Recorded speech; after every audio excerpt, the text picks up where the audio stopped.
Previously on Alan Wake, I wrote a horror story that has come true. Thomas Zane did the same in the 70s. You will go no further. If I continue like the Dark Presence wants me to, the story I'm writing won't save Alice. It's a horror story. No one will survive. You knew Zane! Thomas Zane! You're the Lady of the Light in the song! He left something behind to help me. The clicker. Alan thought of this as he stood on the rim of Cauldron Lake, the clicker in his hand. He took a deep breath and jumped. I can get to her now. I can finish this.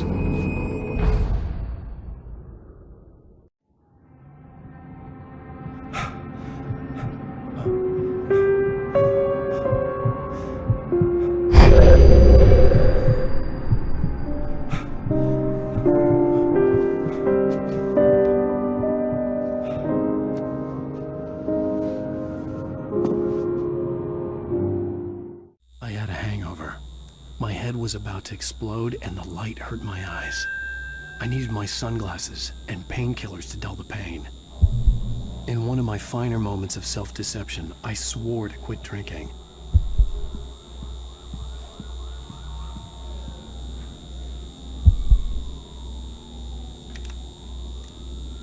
The sunglasses made the world look bearable. Now I could keep my eyes open without feeling like a vampire in the sun. I wasn't sure I'd make it out there without some painkillers.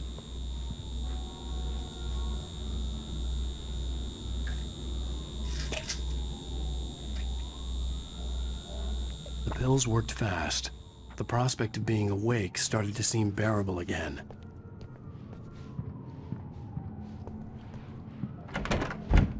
There was a message waiting for me on the machine.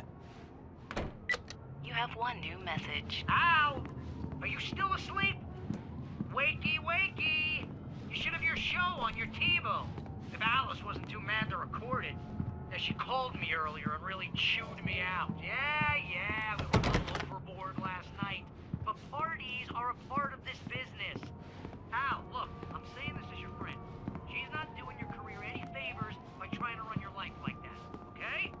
I'll talk to you later, Al. Watch the show!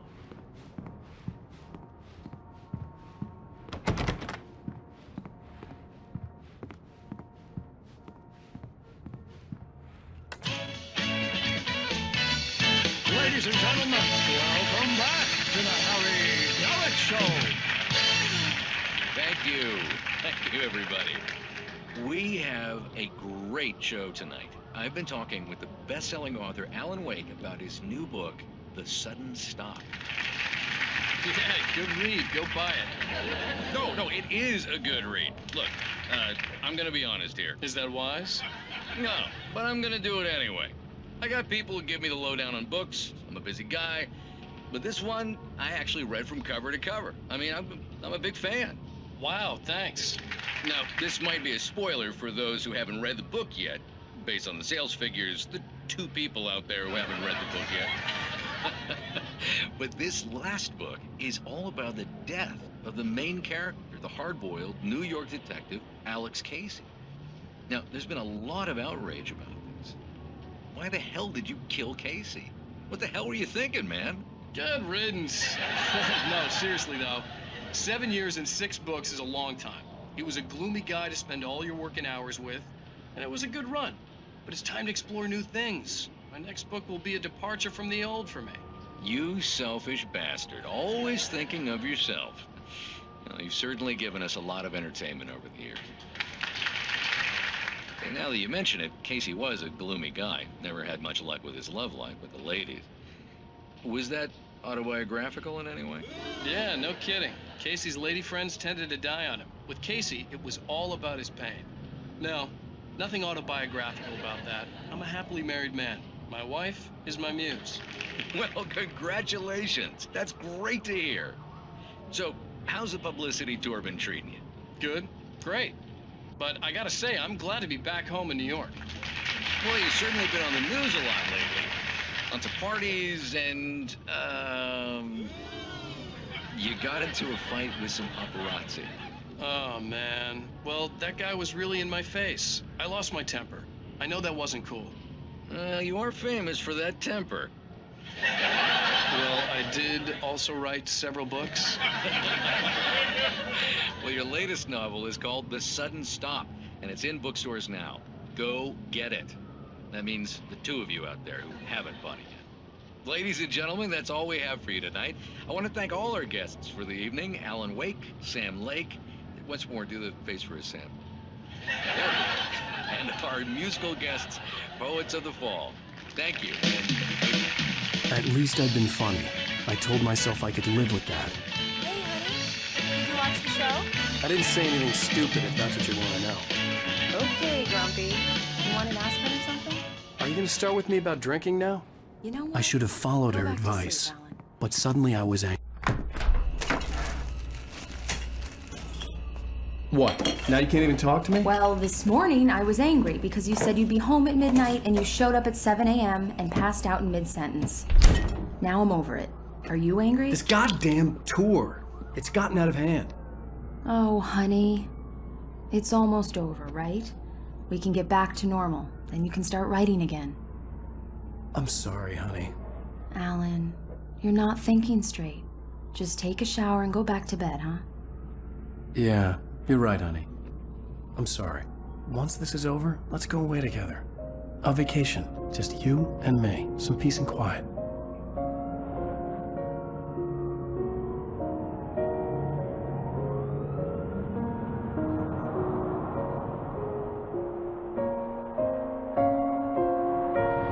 Somehow, the clicker was the key to the cabin. I had to return to Cauldron Lake to save Alice.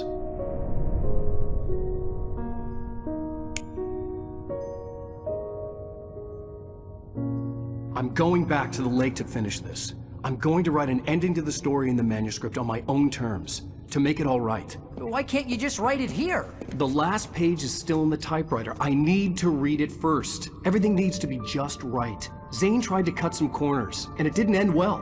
Okay, ready when you are. I'm sorry, Sarah, but I need to do this alone. Barry, take her gun. Miss Weaver, close the door when I leave.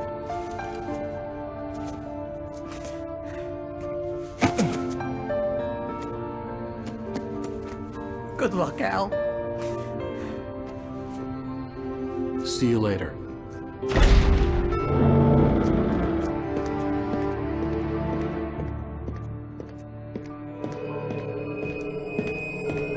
When I got out, it was warm and sunny. I'd flicked the switch of the clicker. Had it done this? I didn't stop to question it. I had to take advantage of the sunlight to get to the lake. On Zane's page, I'd stood on the rim of Cauldron Lake, about to use the clicker. That's where I was headed.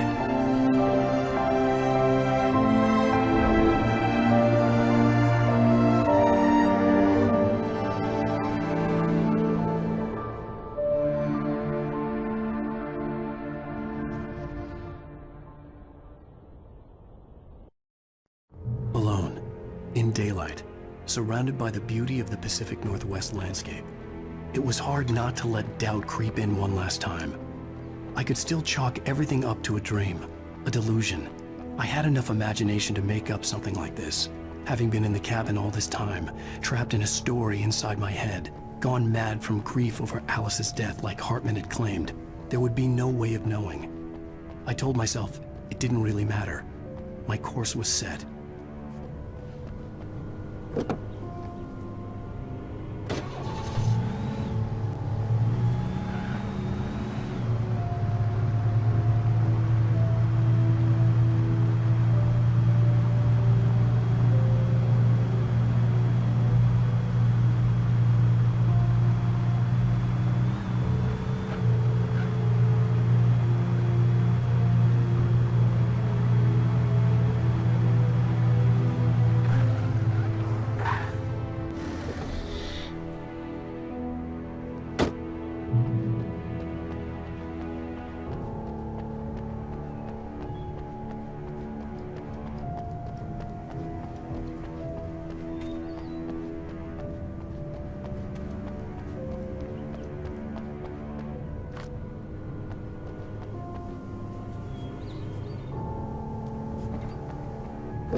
There was a link between us, always would be. I could feel its presence again, getting closer.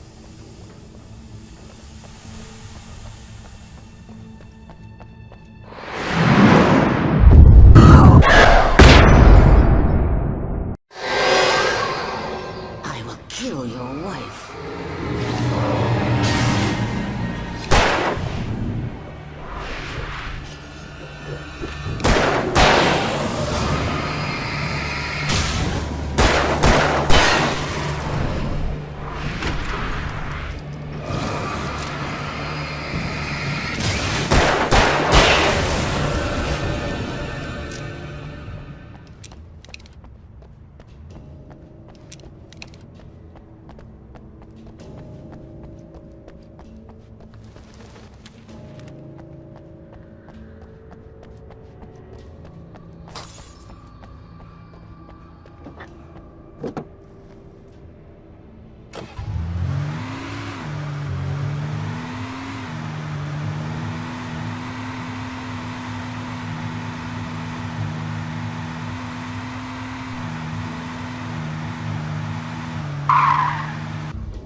This had obviously been the room where Agent Nightingale had stayed when he hadn't been busy harassing me.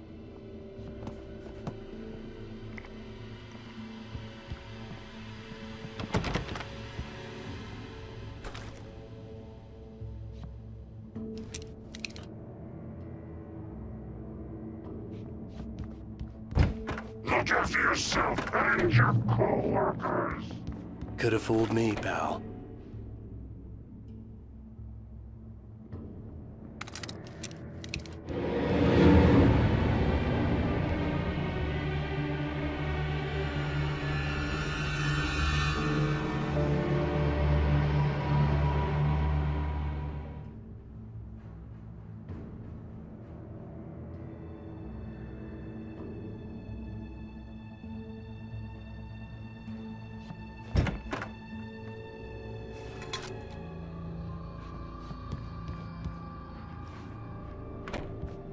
Based on the signature in the motel register, Agent Nightingale had stayed here, in room number 2.